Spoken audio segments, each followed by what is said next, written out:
Okay, we are now live. I'll hand it off to you. Awesome.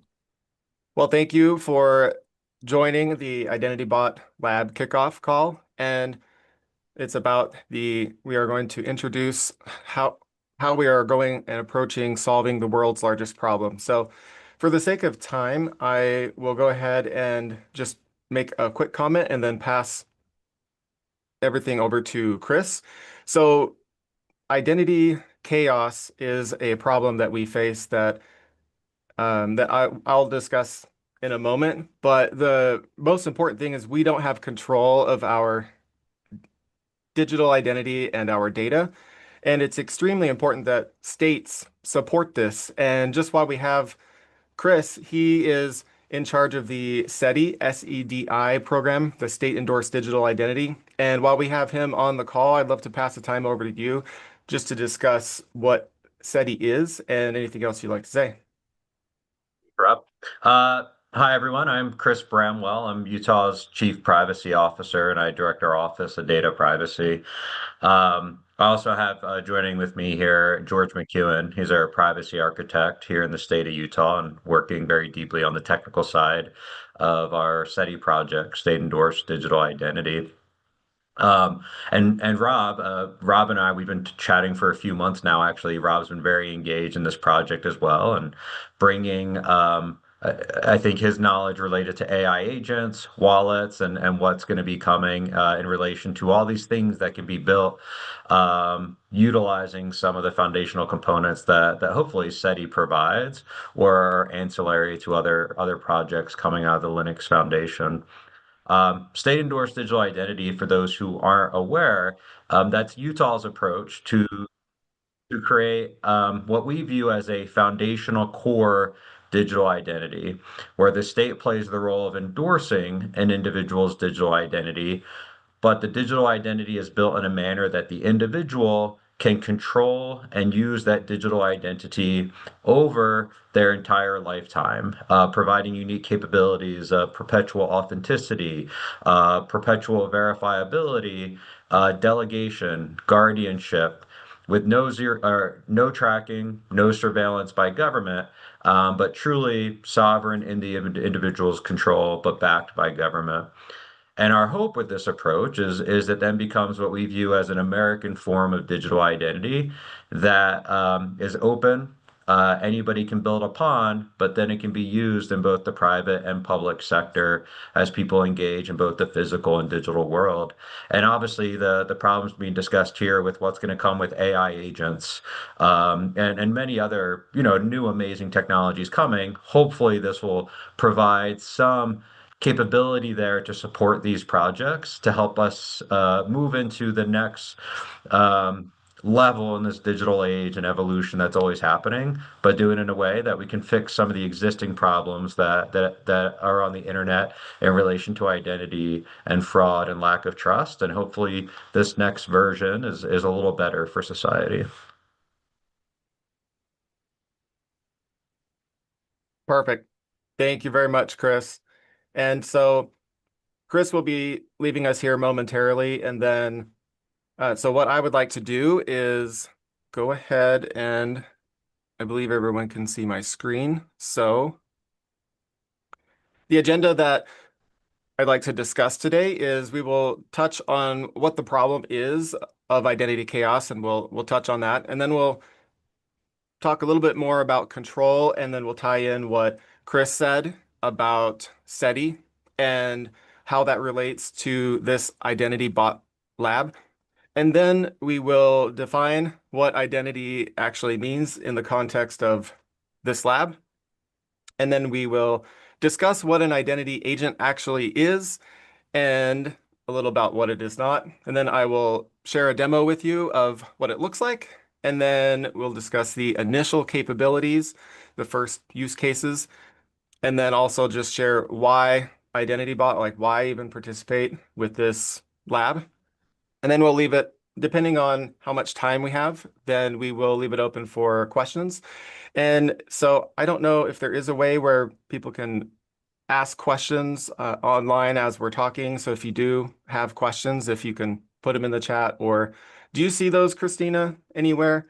Or if I see them, I will add it as well. But so if you could ask questions or just write them down so you can ask them at the end, that would be fantastic. And then we'll just discuss the next steps. So with that, I will just dive right into it. So solving the world's largest problem, obviously that's a massive claim. And what we mean by that is basically this is we live in a reality where there are so many undeniable problems. There are privacy issues, cybercrime, spam, the attention economy and data economy, insecure mobile voting and censorship. I mean, we're talking about problems that cost people trillions of dollars every year. They cost society and worldwide. These are problems that just cybercrime alone is $10 trillion or more. And these determine who's able to govern a country, and they just have such a profound effect that we're talking about data control here. So these are impossible problems that people just up until now have yet to figure out exactly how to solve it. And this is caused because of identity chaos, where the fragmentation of our identifiers, our identity, of the data that is related to those identifiers and identity. It's the fragmentation of processes. And these are just other examples of our identifiers, the governments, the laws that exist around identity and data management. They're so fragmented. The protocols, like what rights are being protected, our reputations, definitions. I mean, it's just the definition of identity is not something that's mutually agreed upon everywhere around the world. So the point I'm making here is that fragmentation and identity chaos leads to confusion, and the fragmentation and confusion means we don't have control. We just don't have control of how our digital identity is used and how the data is used. So in order to combat that, laws and policies and audits have been put into place by governments and enterprises and large institutions. But obviously, they aren't working to the fullest intent. And what we really need is executable control. We need a real-time, proactive ability to intervene, not a passive do not call registry or something that we audit afterwards. We need actionable real-time intervention. And governments and enterprises are the ones, since they currently control our data and our digital identity. My position is that government is the most important of the two to get behind this movement of having actionable control over our digital identity. Because if we do not have a government on our side, then we risk, even if we build the technology, then it could be banned by a government. And even if it won't be banned, when the government supports having citizens in control, then it leads to faster adoption. So that's why I wanted Chris and George to come on, because we fully support SETI, the state-endorsed digital identity program. And I know that Chris will probably leave here any moment, and then we will we'll leave it open to anyone to ask questions about the SETI program and our participation as well, with George, who will stay on till the end of this event. And Rob, I am going to jump, but I did want to make just one comment sure. before I do. And I think actually you just hit the key point of why we're doing SETI. Digital identity, it's a chance. You only get a couple chances every few decades to really change society in a good way. And usually these come at key points of technology innovation. Government's job always had been viewed by the founding fathers to first and foremost protect the rights of individuals.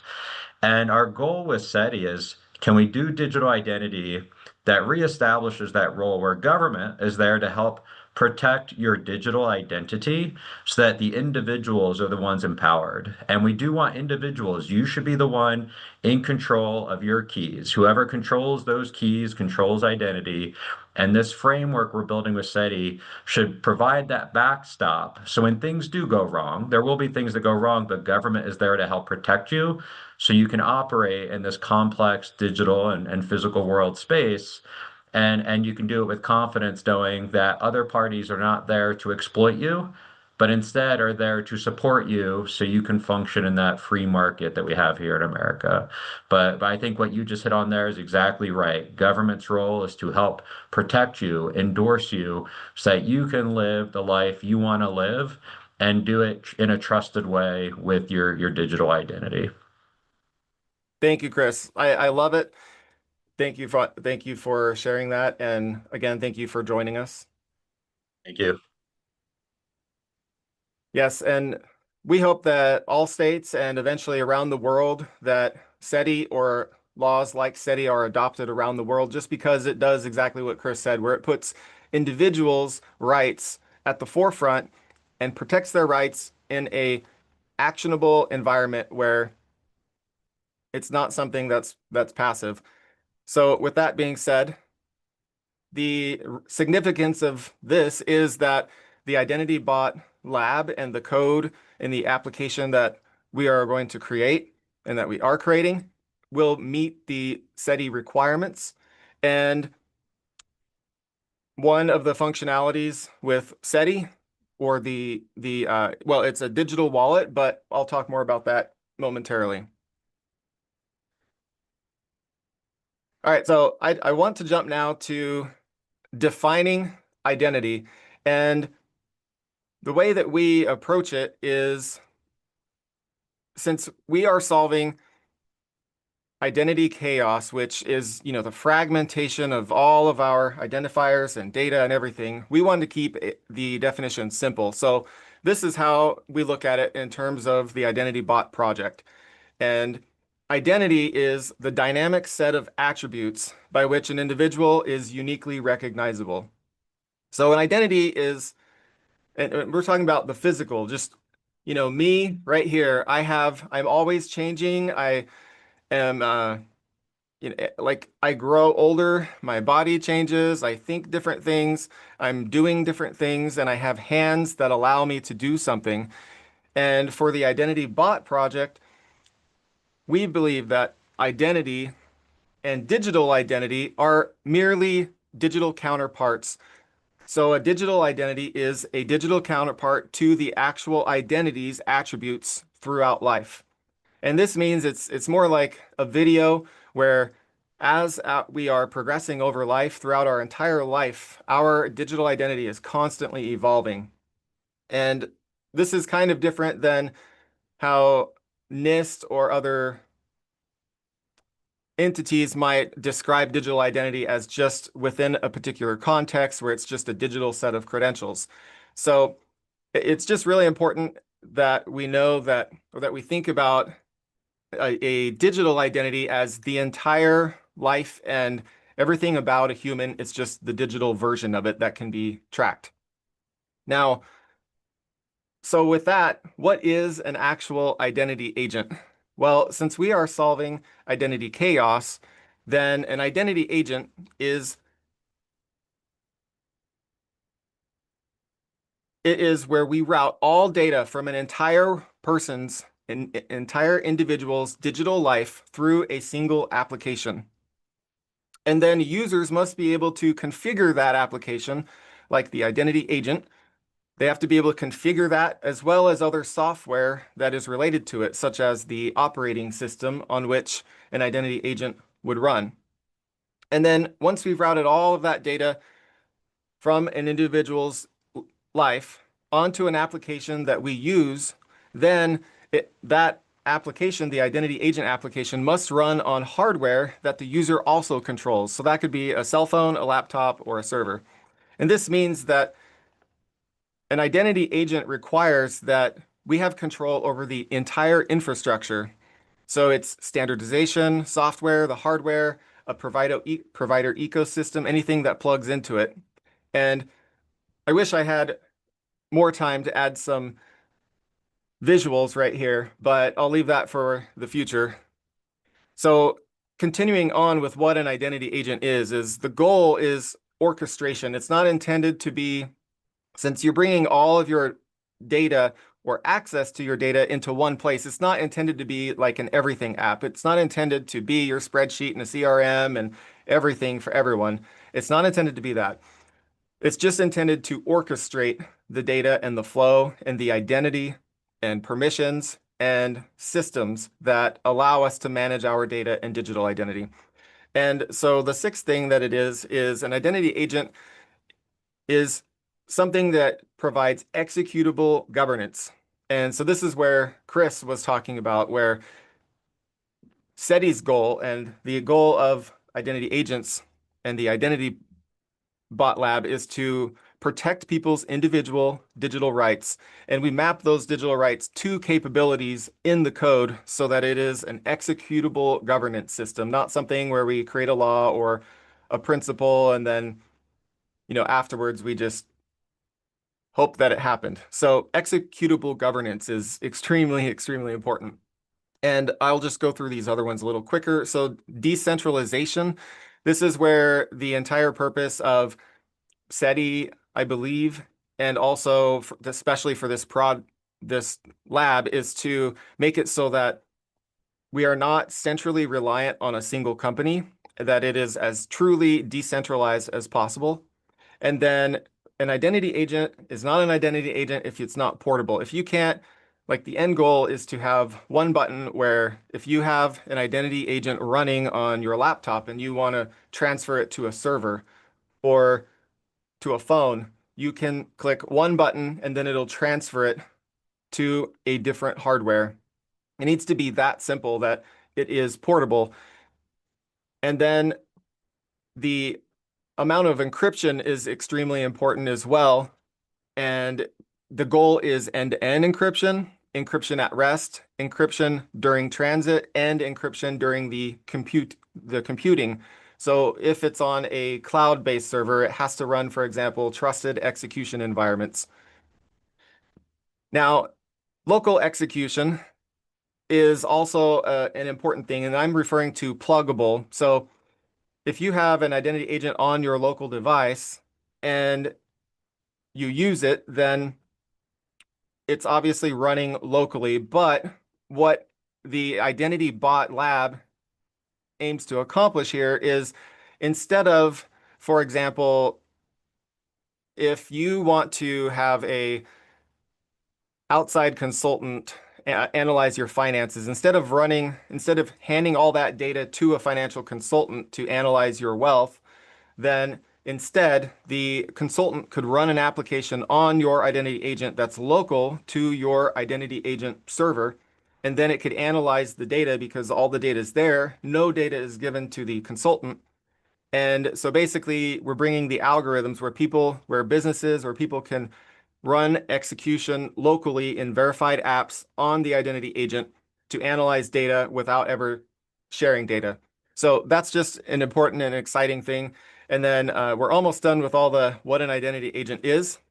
The 11th one is that an identity agent is not an AI agent. AI agents are probabilistic. They have unpredictable outcomes, hallucinations, errors, and I had to put in, because it's so relevant, ClaudeBot. I mean, when you just throw everyone's data and permissions and root access onto a box that runs AI that governs it, then you're going to end up with something like ClaudeBot or OpenClaw. So that is not what an identity agent is. An identity agent is deterministic based on rules and predictable outcomes. And the 12th thing is that an identity agent is able to interact directly with other identity agent servers using its own set of protocols. And that's what I would refer to as the identity agent protocol. And it's kind of like a protocol of protocols. So I'll just provide an example here where typically right now when you send an email, it looks something like this, where you have to make multiple servers are involved. You send multiple requests, multiple protocols are used. You have to go through this whole process. That's how you would send an email currently. But what identity agents allow you to do is to bypass a lot of these different protocols and send an email directly from one identity agent to another identity agent.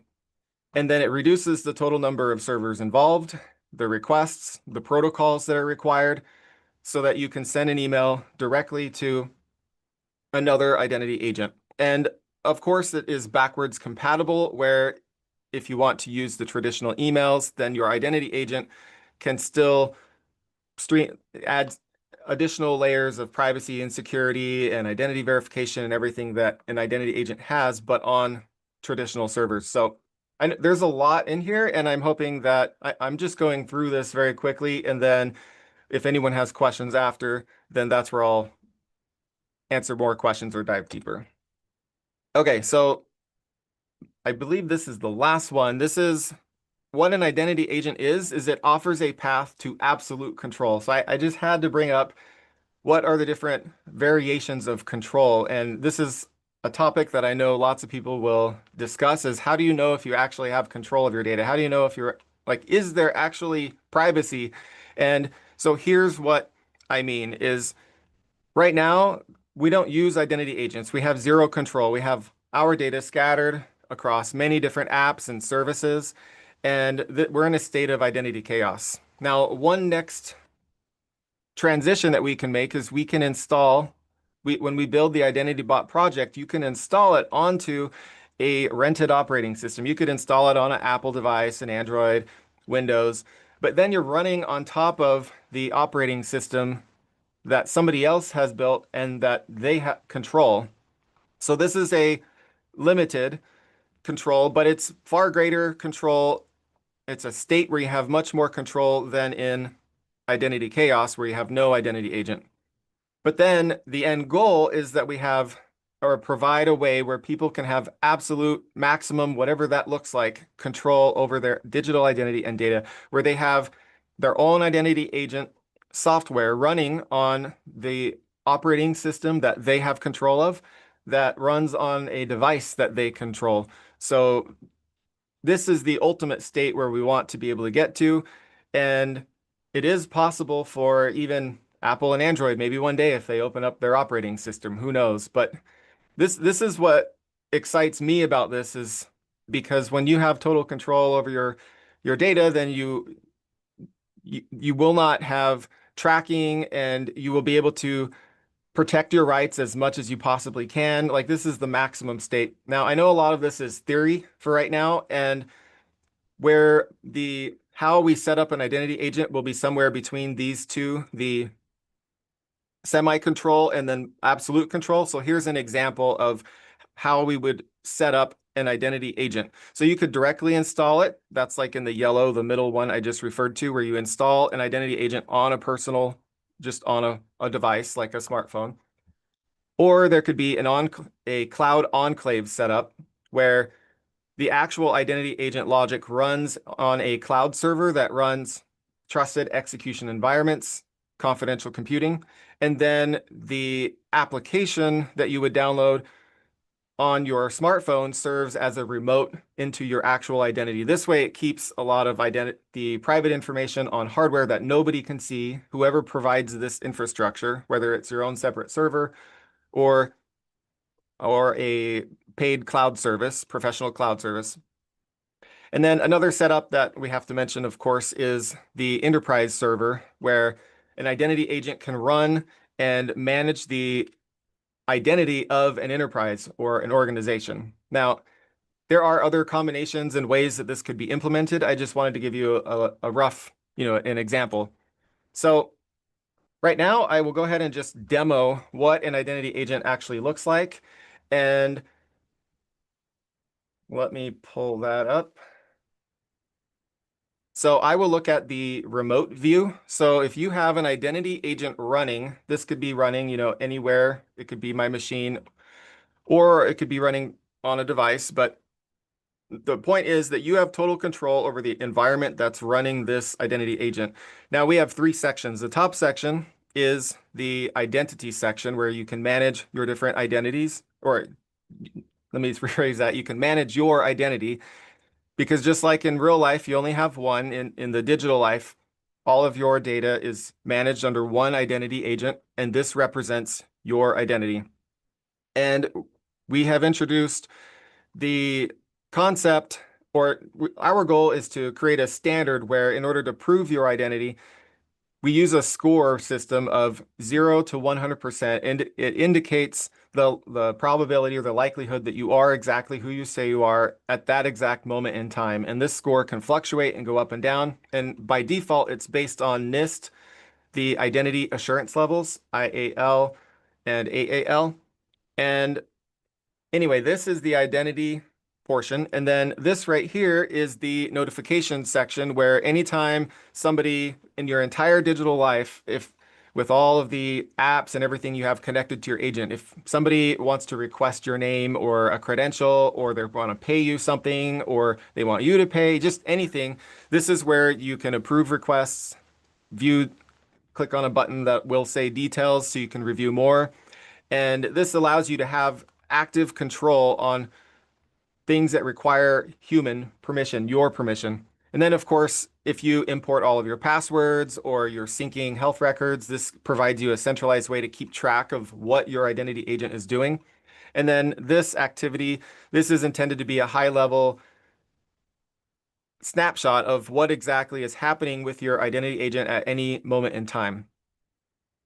So the third section, oh, I don't know if we can see it here. The third section is down here at the bottom, and it is the action buttons. So this is intended to be a universal way where anyone can interact with anyone else. So anyone that has an identity agent can interact with someone else in a universal way where you as a business or as an individual can initiate transactions where if you want to request a payment or share your contact info or show your ID or share a credential. The idea here is that you can create any sort of actions right here that you want to initiate. And when you click on this, then it'll pull up, it'll ask you for any information that's relevant to the specific task. And then it'll show a QR code and other ways, Bluetooth, Wi-Fi, NFC. It'll provide a universal way where it can connect with another person that has an identity agent. So this is how you initiate a transaction, and it creates the QR code. So you could, I'll give an example in a second. And to participate, then you just tap the scan button, and then it'll automatically simultaneously scan for a QR code, an NFC, Bluetooth, any of the channels that allow you to connect with someone, and it'll show you who is trying to request with you so that you can approve it. So if you want to pay, like if I want to request $5, I would just click share and then request a payment. I would select the dollar amount and the app or potential apps I want to use. The QR code would display. Then another person who has their identity agent, they would simply just scan it and then they would complete the process. And the reason that this is intended to be a universal transaction initiator, as I will call it, is because FedEx could, I mean, you could scan to pick up your package at FedEx. You could go through TSA security and just tap scan. You could you could complete any digital interaction just with these two buttons. And it allows and provides a universal way where anyone can interact with anyone else in basically the tap of a button.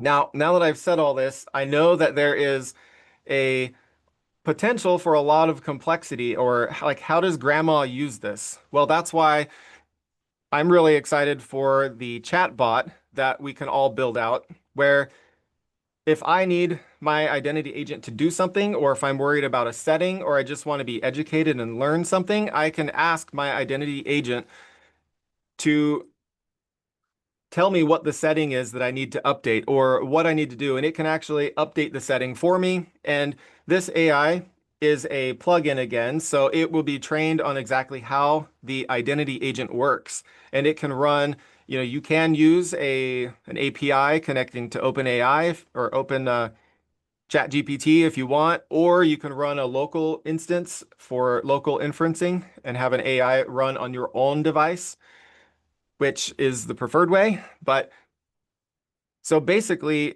in order to, like, if I want to request a payment, I could just open up this and say, hey, can you request a payment for $32 and let me share the QR code, and then it'll just do it.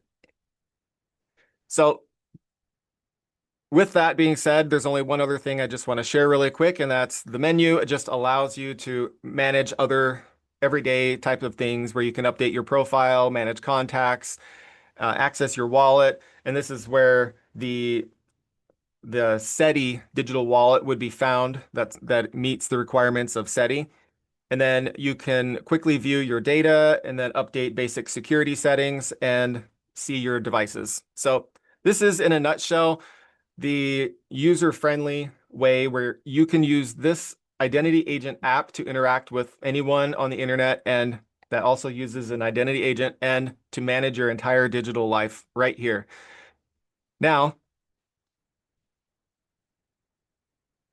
the only other thing I will say is there are a lot of things that go on in the background. So when you're not looking at mobile view, then there's a desktop view, and then it provides a more in-depth version for anyone who wants to manage all of the different areas of life. And this is something that will change, but basically it provides all the settings that we would need for a person to manage their own identity agent if they want to be more technical. So for the sake of time, I won't go into that at all. Okay, so let's talk about the initial capabilities. So we are, as we've already said, the main focus for right now is to provide a wallet, a digital wallet that is compliant, that meets the requirements of SETI, and that would allow people to download or be issued a credential from the state or their local government, such as their driver's license and any other credential that the state issues. They would be able to issue it right in your wallet. So then you would see it. You'd be able to click on this and see it there. And I will show you. Here's another example that with a different implementation, but you could tap on it and view credentials or how a person's been verified. So that is the first initial capability where people can download or receive their state endorsements and credentials. And then the next one is we want to focus on a way to manage AI. So I don't know how many of you use ChatGPT directly or any particular AI directly on their website, but they all want our data. So what I envision is one of the first initial use cases is we create a identity agent specific chat interface that allows you to interact with AI, and all of the conversations and data are stored locally on your identity agent wherever you host it so that nobody sees your data, and you can run, you don't even have to use OpenAI or Claude third-party APIs. You can run the inferencing locally, as I said before. So I just envision that we can create it's kind of like Poe.com or any other aggregator that brings in conversations. But in this case, you would be able to actually import your existing conversations with other AI chat platforms and then put it into your identity agent. So then you would be training your own identity agent to learn about yourself. And then you would just talk through your agent from that point on. And then it would remember everything. And then it would also allow you to filter the content. If you do use a third-party API, it would allow you to filter what actually gets sent out to the third-party AI LLM inferencing platforms. And this also would allow people to use their identity agent as the shell to manage AI agent to AI agent interactions. So it would serve as a deterministic AI governance built right into your identity agent that runs on your machine. And then, so moving on to the third capability is we want to be able to provide a centralized way to manage your communications. And the goal here is to end spam. So that's why you see your contacts being managed in one place. And again, it's not intended to be where you chat with everyone through your identity agent. It's not intended to be that. It's intended to just simply allow end-to-end encryption of any of your voice calls or messaging apps or text messages. It's meant to provide a secure way where you can end-to-end encrypt everything, all of your conversations. And it also acts as a secure way where you can communicate with others, kind of like where I showed you that example with email, where you can send an email directly. Like imagine in the world if you can email people directly or call people directly through the internet, or you just have direct interactions and direct communications without involving all the different third parties. That's where this can go. And one of the main focuses is putting an end to spam and phishing and end-to-end encryptions, because those are the easiest that we can implement. So I will provide more information about that as the lab evolves. Now, why IdentityBot? So apart from contributing to the greater good of protecting people's rights and doing what I think people actually need and deserve in society, is just like I have the right and the ability to control my phone. And if I have control over this phone, but when it comes to digital information, my data, I haven't the slightest clue where all my data is, and I don't have control. So I think it's a fundamental right that we have as humans to protect our data and have complete control over it. So that's what motivates me. And I know a lot of people here are motivated by that. But in addition to that, there are financial incentives, and that's what all of these are for, is because when you integrate with or you work on and contribute to building identity agents, anytime a capability is built, then it helps everyone. And you can, if you have a business or a service, you can be a default provider. For example, these identity agents need to be hosted somewhere. When they are on a cloud cloud server running trusted execution environments and using a secure enclave, like somebody needs to provide that hardware. Somebody needs to be able to connect their database, whether it's Supabase or whatever your flavor of choice is. They can plug in and be a default provider, service provider for an identity agent.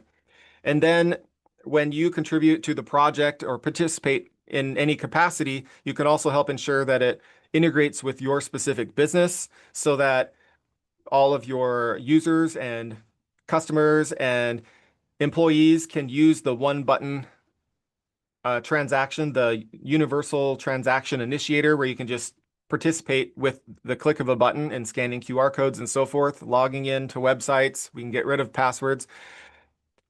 And then also, this part is really exciting, is the discovering new business models. It's very common that as I'm talking with people or we're discussing things, that we realize that there's actually a new business model that can be created when people have complete control of their information, because then it makes it so that a person's data can then be used for anything, and it's within their control and their rights are protected. So then basically the information that all of us have are now able to share that with other purposes. And new information is basically becoming available, which enables new business models. And I will love to show and share future examples of that as we progress, as well as there are new capabilities like the just the email example that I provided. That's not a thing right now that I'm aware of where you can just email someone directly or call someone directly.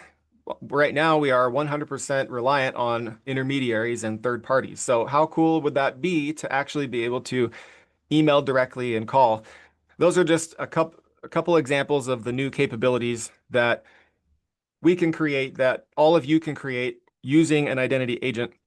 And yeah, so if there's data that you need for your business, then it is easier for you to be able to get access to that data, but without getting access to that data. And that refers back to, if you need very precious data, then you could provide the algorithm that runs on an identity agent server that can analyze and crunch the numbers without ever getting access to the data, find out the results, and then you offer a valid service to the customer, the identity agent owner. and you don't have any access to the data. I know it might seem abstract, so I'll just leave it at that. And but who this is for is identity agents are for a long list of people. So I created a provider list, and I will post these in the our Discord chat and anywhere else that I can. But I've created a list of the different providers that can connect to or contribute to or just have any benefit of contributing to the IdentityBot project. And then, so I will be posting on my social media and in the lab about which ones that we are focusing on so that the right people can know that this is something that actually exists and they can connect it to the identity agent. And so for the next steps, here's my plan, and then this is all that I have, is we will, over the oncoming weeks and months, we will develop a very specific roadmap, and also it depends on how many people are participating and who's participating and what everyone's expertise are. And we are already talking with multiple different companies and people that have various levels of resources. So I'm very excited for that once we have a better grasp on who exactly is involved, then we can refine the roadmap. And that will also help with funding this, and whether it's funded with sweat equity or not sweat equity, but just contributing to code or through the project's crowdfunding or businesses that contribute may also contribute to the project itself, the nonprofit. Um, as the funding and all of this evolves, then the roadmap will solidify and so forth. So there's a lot going on, and hopefully I haven't just been rambling this whole time and that some of this actually makes sense.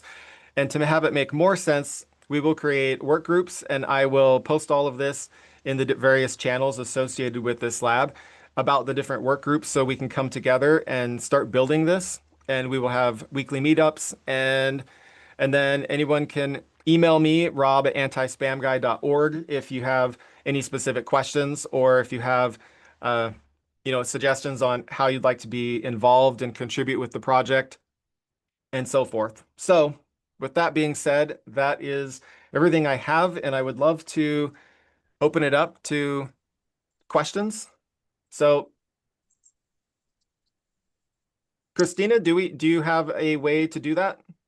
Or can anyone just Yeah, absolutely. It looks like you got quite a few questions in the chat box, so you could start there, but also everyone has the ability to come off of mute if they'd like to ask a question. Okay, cool. And so this is in the Zoom, right? I see. Yes. Okay, perfect. So Yeah, this is Michael Proper. Can you hear me okay? Yes, hi, Michael. Hello, sir. I love your direction and where you're going with this. What's the collaborative effect if a lot of this is already built and integrated? How can we work together to gain quick alignment and go to market? And for instance, the identity bot that you're talking about, whether it's on a phone or on a device that's user controlled, or even the messaging system or the protocols, if they're already pretty mature, already in production, is there a way to be able to integrate your roadmap and possibly even negate the funding needs and just work with the Linux Foundation to make that become, you aligned, so to speak?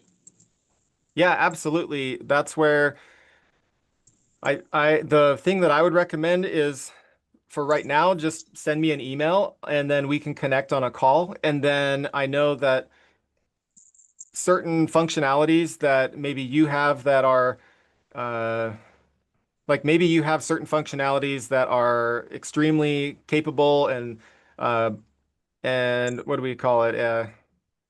Mature. Mature. Yeah, mature. Then if other people have ones that are mature as well, but they are different, then that would be ideal where we could bring all of those together.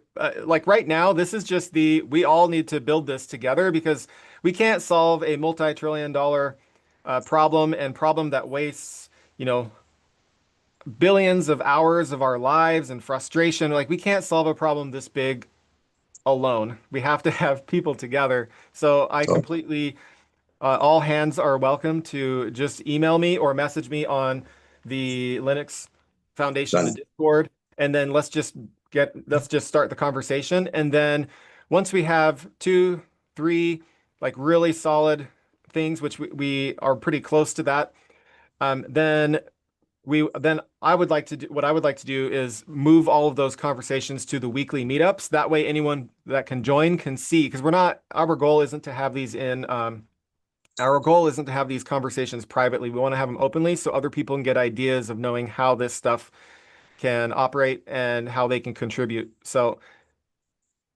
yeah, Sounds so we'll great. be in touch Thank then. you. Yeah, thank you. Perfect. Thanks for all your work here. This is really good to see that others are cranking on it. Appreciate it. Yep, and thank you for coming, Michael. All right, so anyone can hop on if you have a question. And then also if you have a question about SETI, then we still have George on. So you are welcome to ask him. And unless somebody comes on, I will go ahead and read the questions here. So let's see. Hello in Mexico. And then let's see, we've got conversations, YouTube live stream. Okay, somebody's transcribing this. Great. And then yes, the slides will be shared. And will you send an email out, Christina, or how will the sh slides be shared? Yeah, so anyone who registered via meetup.com, I'll send an email out with a link to the recording and with the slide deck. Okay, perfect. I have two questions. Yes.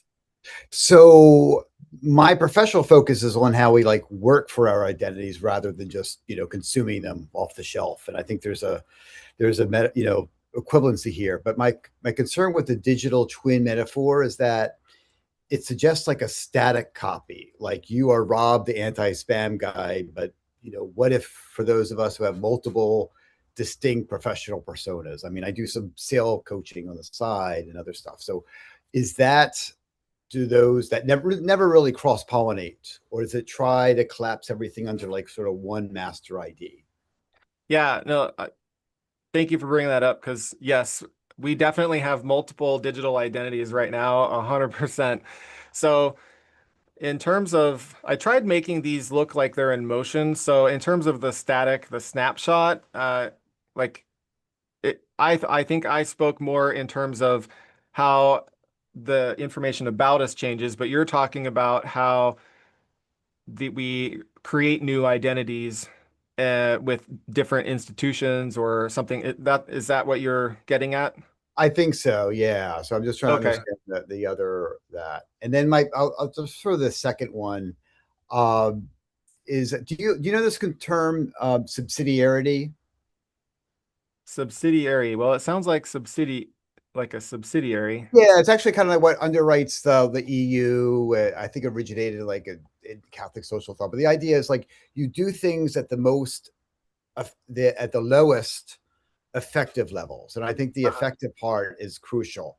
And so you mentioned like the local LMs, and I've been doing that. I've been playing that past year, but it's like it's often very difficult. You need some, if you don't have the right hardware, the architecture, the skill set, and so forth.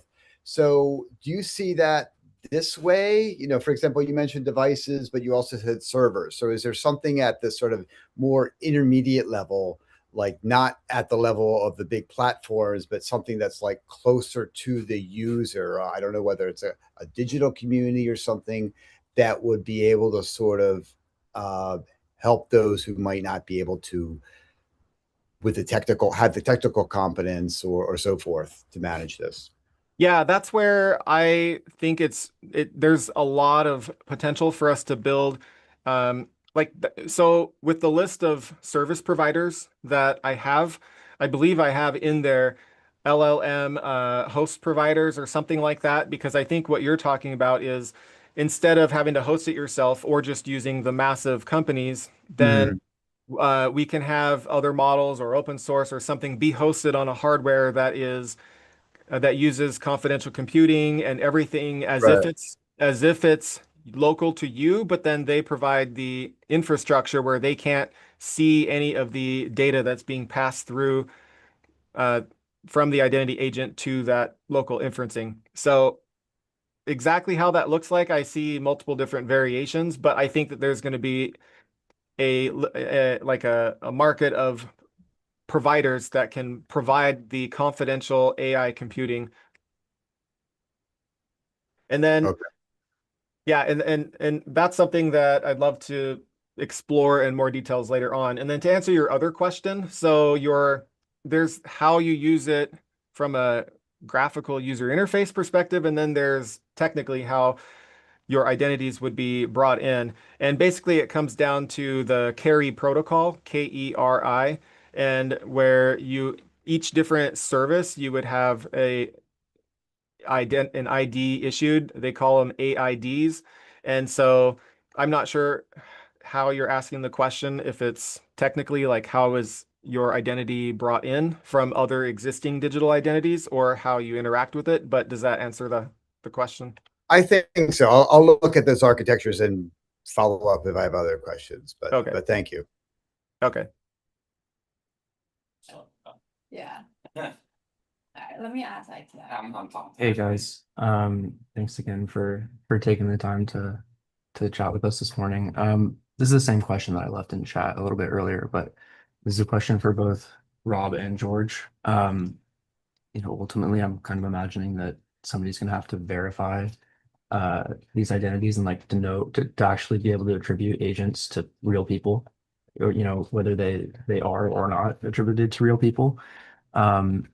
So just for Utah's program as it stands, and then Rob, for this project, as you see it developing in the future, like what is your outlook for how those identities are going to be verified?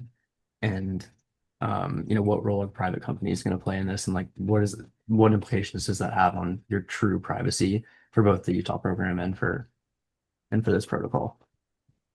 Yeah, on I can behalf give you, of Utah, I'll let George.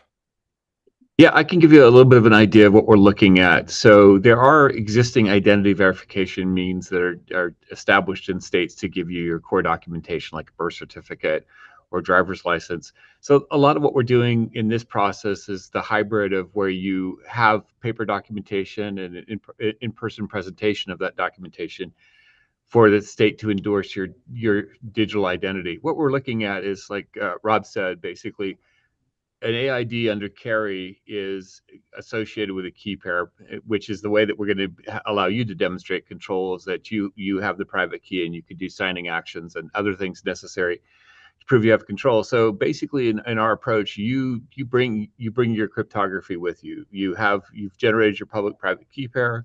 The state does a verification based on the documents you provide, and then inside that SETI, you'll have effectively your name, date of birth, an image likeness, and probably an address. Now, as you all know, a lot of those things are going to change over time. So there'll probably be an expiration on the picture, so that you'd have to come back at another time, 10 years from now, and reestablish that portion of your credential. But our goal here is, by having the state do the endorsement and you're holding the keys, you do get decentralized in terms of your approach. You can have a peer-to-peer transaction and the state doesn't need to be aware of it, nor really has any right to be aware of it. And as far as the concept of like lifetime endorsement, one of the things that Carrie does bring to the table is key state at the time of signing. So we know that you're going to rotate keys over time, and you should, just for security purposes. But if it's a document that you've signed that has legal implications, we need to make sure that that was your signing key at the time and that you were in control. So that's what we're looking from the Utah approach. And when you're looking at the documentation, if you look at the NIST 800 series at 63A, I believe, you should be able to see what they consider strong evidence, and that's basically a lot of the frameworks will be going on. So does that answer your question, Ben? It does, yeah. I appreciate it. Yeah, and then building on top of that, because one of the things that so there is the commercialization side of things, and there is a market or a niche that can build so you know how on the screen I showed the authentication, the identity score that shows the probability, and I know you're asking how do we know that people are real, basically. So I'm thinking that what you're asking is specifically regarding the identity assurance levels and authentication assurance levels that NIST refers to. So that score, there's a on the commercial side, we are creating a algorithm or a score that takes data that runs on your local identity agent, and it uses all of the data from your entire digital life to authenticate you and create a score that establishes right now there's a 82% probability that you are exactly who you say you are because it's matching all of your data with the person that's in front of a device. And so it will take into consideration the endorsements from a state or how long your history is that you've had, of X number of accounts. And it includes all the data from your entire digital life, but it can do that because it runs on the identity agent and no data is going anywhere. And so to answer your question about the privacy is that's the reason we're doing it that way is because in my view, that is the maximum privacy. No data goes anywhere. And to George's point, the anytime the identity is used, the state doesn't need to know about it, nor does anyone else, like only whoever is participating in the transaction. So separately, I'm interested in speaking with anyone who has a identity verification or any sort of verification or authentication service that they think they could plug in, because separately we can work on that together to then ensure and guarantee, maybe even financially guarantee that somebody is who they say they are based on that score. Gotcha. Okay. Yeah, that makes a lot of sense. I appreciate it. Yep. Hi, this is Joshua from Ohio. Uh, uh, for George, this question is for George. How would I go about setting up something like what you're doing in Utah for Ohio, essentially? Well, we are working with states right now to set up kind of we'll call it founding members of a group to do that. What we're going to be doing over the next 6 months is Carrie is a great white paper, and it has one or two implementations, but we really need to flesh out what that initial architecture looks like for states. So one of the great things about when you're using taxpayer dollars, whether it's federal or state, there is a requirement in law that you get maximum return for it. So everything we do will be open source, open protocols. There's nothing that we're going to do that's going to be hidden. We will have reference implementations of all of our signing architecture and our revocation architecture. We will also put out a sample wallet, but as we all learned during COVID, the idea of a government installed application on your personal device is a no-no. But that is a reference implementation that anyone can pick up, or you could use IdentityBot here. There's a number of ways which you can host your keys. And that's one of the things that we wanted to make clear is that we are not going to control what wallet you use. We will put out some conforming ideas as far as what the attributes of the wallet should be. And obviously we will have a third party review wallets to make sure they've met those security requirements, because we don't want to have you issuing we don't want to endorse your credential into some sort of hacked pirate style wallet. So we will at least have a list of which ones you can get hold of. So I would say stay tuned. Within the next 6 months, we should have some of that reference architecture out there for you to be able to deploy. We also have sample legislation that we've made in the Office of Data Privacy that we can work with states to basically, scratch out Utah, put in Ohio, and they can go ahead and run that through their legislature. Because there's 2 points I want to make really quick. One is that there are other digital credentials out there like mobile driver's license. It has a specific lane. It's not great to use as a state endorsed digital identity. And the second component of that is that the reason we take the approach we have on SETI is we want policymakers to own the decision process. Things like MDL came through administrative and civil service channels, so that it's not really open to the public purview. So those are some of the things we can help you with. And of course, you can reach out to me directly, and I'm happy to work with your state and to kind of give you the framework on how to proceed. Awesome. That would be great. Also, a follow-up question on something you said previously. How do you ensure someone is in control of the key when they actually sign a legal document? So one of the things that Carrie has is it has this concept of witnesses and watchers, and your witness network is effectively where you publish your key event logs. And so you can anchor a presentation, which is effectively saying, I'm putting a digital signature in at your request. So I may have given you a nonce, you've digitally signed it, and then I can verify that you have control of it.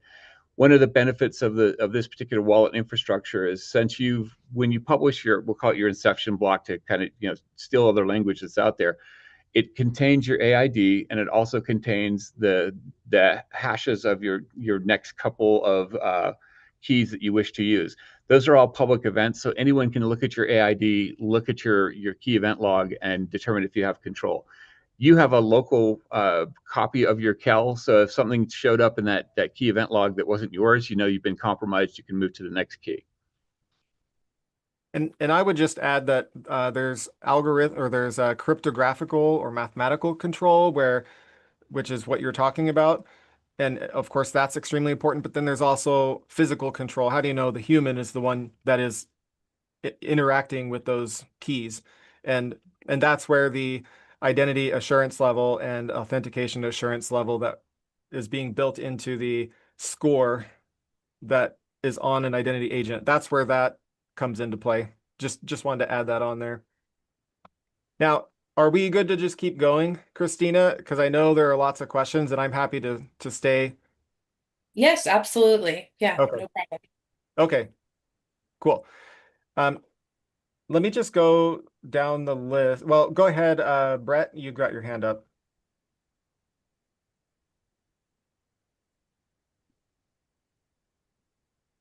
My name is Brett Carpenter. I am the LFDT organizer of Michigan, and I'm also a startup founder in Oakland County. We're actually being incubated by the county of Oakland in Michigan. I am a channel partner of IBM, with that partnership working through Ingram Micro. One of the things that I should like to raise as a matter is cybersecurity. As a government contractor, there is or was a platform or policy that essentially just kind of said you should have a deterministic platform. Presently, it has been translated into law. That's not to say that it's a statute, but it's baked into the contracts. So if you are a government contractor, even in cybersecurity, if you're working with cybersecurity for a city or a municipality or any of these things, if you don't have a deterministic approach, essentially you will fill the gap. You will feel the gap. And there will be people that will go faster. Obviously, we all know on this platform or this meeting that this is a big deal, the identity management. But I think that cybersecurity should also be a platform because it's a hot topic. And there are, I know that Oakland University just got a contract for cybersecurity, nothing having to do with determinism. I know there's a lot of people that want me to jump on to their news wire feed on LinkedIn, nothing to do with the deterministic pillars. And so I think that, that we really have to raise a standard here with this platform. This is what we're doing in this conversation is has a little more importance than meets the eye. And so I'll leave that with the context of cybersecurity, that all cybersecurity professionals need to have a deterministic approach to their business model moving forward. Thank you, Brett. Yeah, I completely agree. We need that, and that's one of the things that we will and need to focus on with the implementation of identity agents is focusing on how does this actually protect us in a cybersecurity perspective, as well as privacy and all of the other rights. And one thing I'm excited for is that with an identity agent, this provides a universal way where we can have a badge. So instead of using, like on social media, verified check marks, instead of using a blue verified check mark that doesn't really mean you are exactly who you say you are, it just means maybe you paid something or you're popular.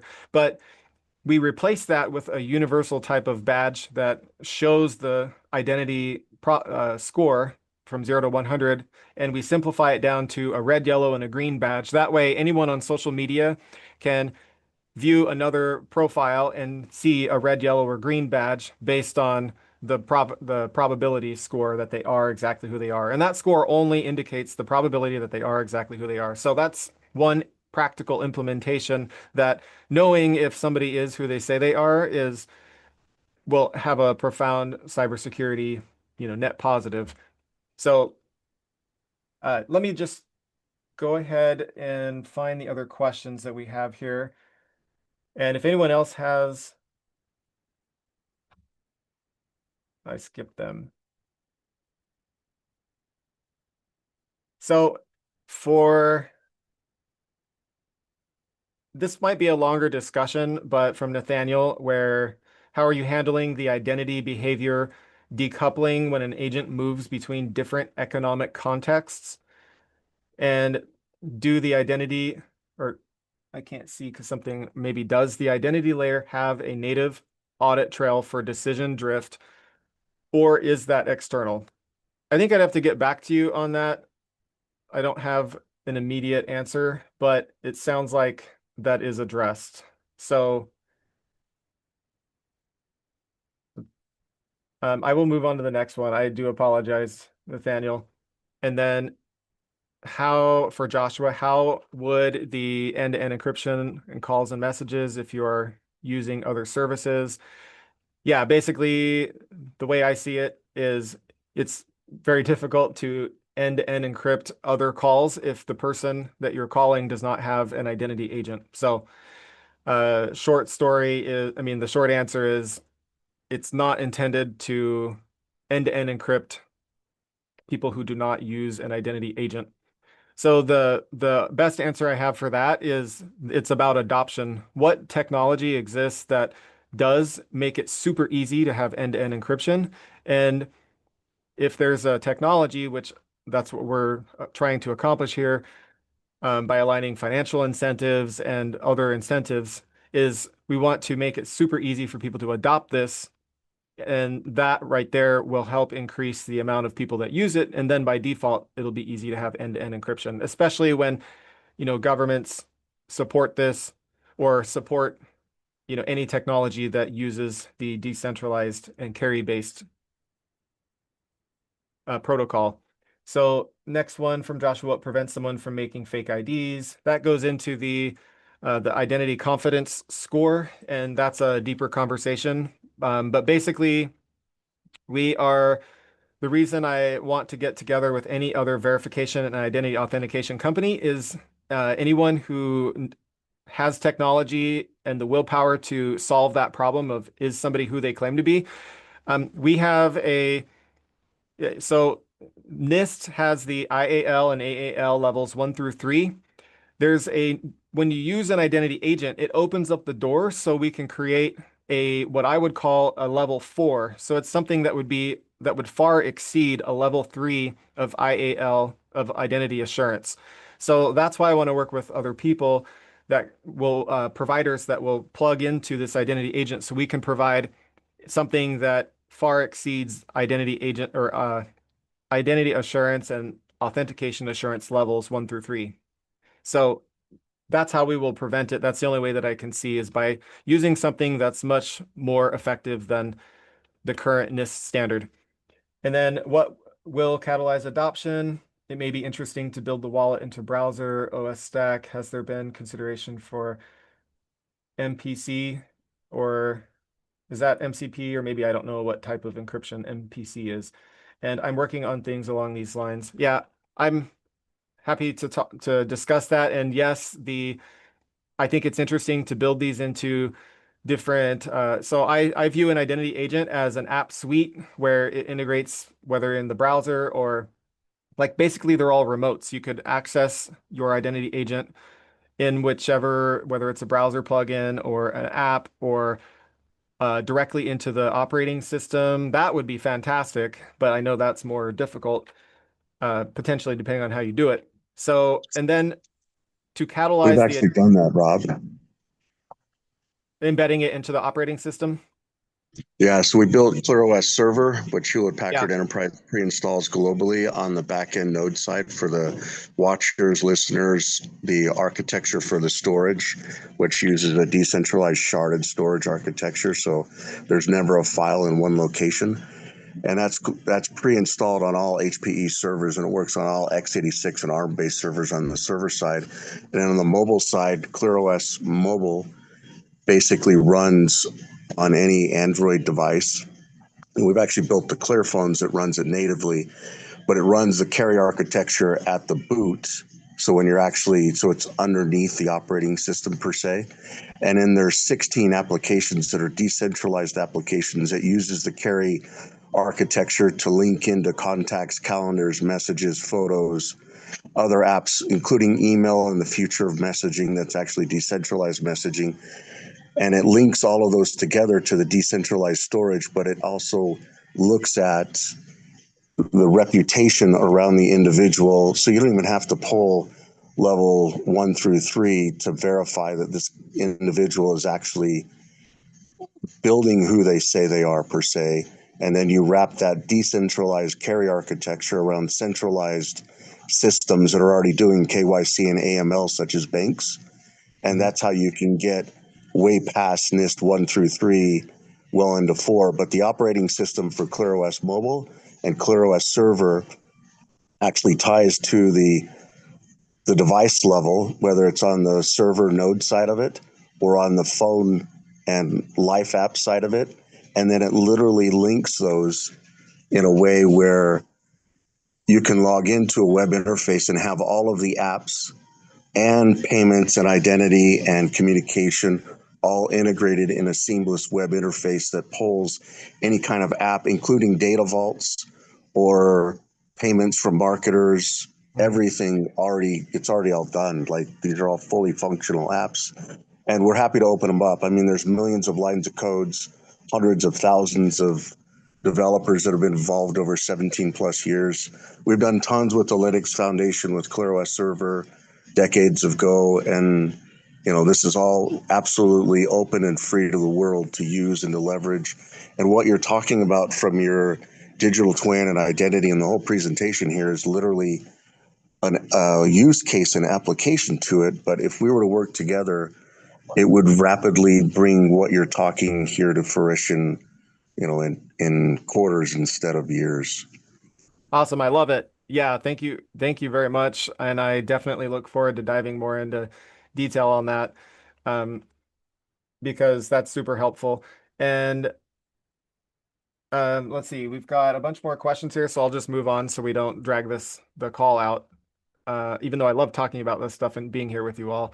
So Nick's first part of the question, what will catalyze adoption? And that's where a simultaneous approach of adopting or creating a technology that works, that meets the requirements of SETI, and then as more states adopt it. So from on the legal side or the state side, then that's one catalyst, is the compatibility that people can actually use this for something right now to have their state endorsed digital ID. And as more use cases roll out there, then that'll increase the usability as people get birth certificates and so forth. Also, financially, on one implementation is since people have their entire digital life that they will be adding to their identity agent, then they'll be able to monetize their attention and their time. So they'll be financially motivated because instead of being spammed and forced to have their privacy violated, then if they want, they can be paid for their time. And so I know there's a implementation based on that. So there are multiple ways to financially motivate people by giving them what they rightfully deserve, as well as providing really good use cases with states. And as more businesses adopt this and more integrations, then that's how I see the adoption going. And then, all right, Nick's next question is this a matter of identity or more of a function of trust? Identity is a part of this, but reputation and credibility, yes. And I think yeah, I know the trust over IP, that definitely has a lot to do with that, and reputation. And so I would say I would say it's both. I mean, we're managing identity, but we want to make it so that people's identities can be trusted, both that you can trust others and others can trust you. And that is a function of reputation, as well as how closely does your digital identity at a moment in time match your actual identity, like you physically in front of a device. So hopefully I answered that question. And then, yes, thank you for the input, Druman. And yes, I do hope to go to that conference. I need to apply the member summit in Napa. And how do you confirm someone was in control? Well, we already discussed that. And then